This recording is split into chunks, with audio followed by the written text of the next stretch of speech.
ಅಲ್ಲ ಮಿಸ್ಟರ್ ಯಾರ ಹೆಸರು ನಂಗೆ ಸರಿಯಾಗಿ ಗೊತ್ತಿಲ್ಲ, ಸಾರಾ ಗೋವಿಂದು ಇನ್ನೇನ ಊರು ಹೋಗೋಣತ್ತ ಕಾಡು ಬಾಣುತ್ತ ಯಾಕಂತ ಚೇತನ್ ಸರ್ ಹೇಳಿದ್ದು ಸರಿನೋ ತಪ್ಪು ಅದ್ರ ಬಗ್ಗೆ ನಾನು ಮಾತಾಡ್ತಿಲ್ಲ. ಆದರೆ ನೀವು ಕೇಳೋ ರೀತಿ ತುಂಬ ತಪ್ಪು. ನನಗೆ ಈ ಸ್ಟೈಲಾಗೆಲ್ಲ ಮಾತಾಡೋ ಬರಲಿ, ಹೇಳ್ತೀನಿ ಕೇಳ್ಕ.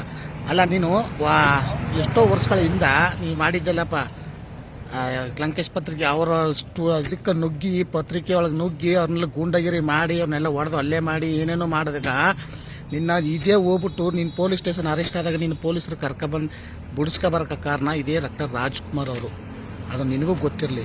ಅವರು ಎಷ್ಟು ಸಭ್ಯತೆಯಿಂದ ಹೋಗಿ ಹೆಂಗೆ ಕರ್ಕೊಬಂದು ಅಂತ ನಿನಗೆ ಗೊತ್ತಿಲ್ವ? ಅದೇ ರೀತಿ ಯಾವುದೇ ಒಂದು ತಪ್ಪನ್ನು ನೀನು ಹೋಗಿ ಸಭ್ಯತೆಯಿಂದ ಹೋಗಿ ಕೇಳಬೇಕು. ಅದನ್ನು ಬಿಟ್ಬಿಟ್ಟು ಹೋಗಿ ನೀನು ಅಲ್ಲಿ ಚೇತನ್ ಅಹಿಂಸ ಅವ್ರನ್ನ ಹೋಗ್ಬಿಟ್ಟು ಅಮ್ಮ ಅಕ್ಕ ಹೂವು ಅಂತಂದು ಅವ್ರನ್ನೆಲ್ಲ ಕೆಟ್ಟ ರೀತಿಯಲ್ಲಿ ಬೈದ್ರೆ ನೀನು ಯಾವ ರೀತಿ ಒಂದು ಒಳ್ಳೆ ವ್ಯಕ್ತಿ ಅದೇ ನೀನು ನಿಜವಲ್ಲವೇ ರಾಜ್ಕುಮಾರ್ ಅವರ ವಂಶದಲ್ಲಿ ಫ್ಯಾಮಿಲಿಯಲ್ಲಿ ಯಾರು ಕೂಡ ಅವರು ತೀರ್ಕೊಂಡಾಗ ಅವರ ಸಮಾಧಿನ ಕಂಠೀರವ ಸ್ಟುಡಿಯೋಲೇ ಮಾಡಿ ಅಂತ ಯಾರು ಹೇಳಲಿಲ್ಲ. ನಮ್ಮ ಜಾಗದಲ್ಲಿ ನಾವು ಮಾಡ್ಕೊತೀವಿ ಅಂತಂದರು. ಇವರ ರಾಜಕೀಯ ತೆವಲಿಗೋಸ್ಕರ ಇವರ ಚಿತ್ರರಂಗದ ತೆವಲಿಗೋಸ್ಕರ ಇವ್ರ ಹೆಸರು ಮಾಡ್ಕೊಳಕ್ಕೆ ಇವ್ರು ಬೇಳೆಕಾಳು ಬೇಯಿಸ್ಕೊಳಕ್ಕೆ ಅವ್ರನ್ನ ತಕೋಗಿ ಕಂಠೀರವ ಸ್ಟುಡಿಯೋಲಿ ಹಾಕಿದ್ರು. ಓಕೆ, ಅದನ್ನ ಸ್ಮಾರಕ ದೇವಸ್ಥಾನ ಅನ್ಕೊಂಡು ಎಲ್ಲ ಪೂಜೆ ಮಾಡ್ತೀವಿ, ನೋಡ್ಕೊಂಡು ಬರ್ತಾಮಿ.